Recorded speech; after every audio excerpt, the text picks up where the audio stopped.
اب آپ ان کے مذہب کی طرف انگلی نہیں اٹھا سکتے. جو کچھ انہوں نے کرنا ہے وہ اپنے مذہب کے مطابق کریں گے. اب آپ یہ کہیں گے کہ تم یہ بات نہ کہو، اب آپ اس پر جبر کر رہے ہیں. یا وہ آپ کی بات مان کر وہ کہنا چھوڑ دے تو گویا اپنا مذہب چھوڑ دے، اور اگر وہ آپ کی بات نہیں مانتا تو پھر آپ قانون کا تعزیانہ برسائیں گے. وَلَا تَقُولُوا عَلَى اللَّهِ إِلَّا الْحَقِّ. آپ دیکھیے ان کو منع کیا جا رہا ہے، جو انہوں نے نعوذ باللہ تسلیس کی بات کی. کہا جا رہا ہے اللہ کے بارے میں کوئی ایسی بات نہ کہو جو ناحق ہو. آگے اللہ تعالیٰ فرماتا ہے وَلَا تَقُولُوا ثَلَاثَ. کرسچن کمیونٹی کو قرآن نے واضح طور پر کہا ہے کہ ڈونٹ سے ٹرینٹی، تمہیں یہ نہیں کہنا ہے کہ خدا تین ہیں.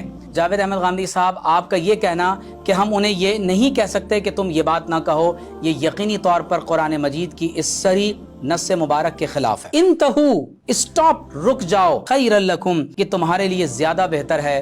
جاوید احمد غامدی صاحب اور ان کے احباب کا مبارک ثانی کیس کے حوالے سے بار بار مذہبی آزادی کے نعرے کے ساتھ قادیانیوں کو اپنے مذہب کو علل اعلان اور ان پرائیویٹ پریکٹس کرنے کی اجازت دیتے ہوئے قرآن مجید میں لفظی اور مانوی تحریف کی اجازت دینا، انہیں توہین رسالت کی نعوذ باللہ من ذالک اجازت دینا، یقیناً یہ کسی بھی اعتبار سے شرعاً اور قانون درست نہیں ہو سکتا.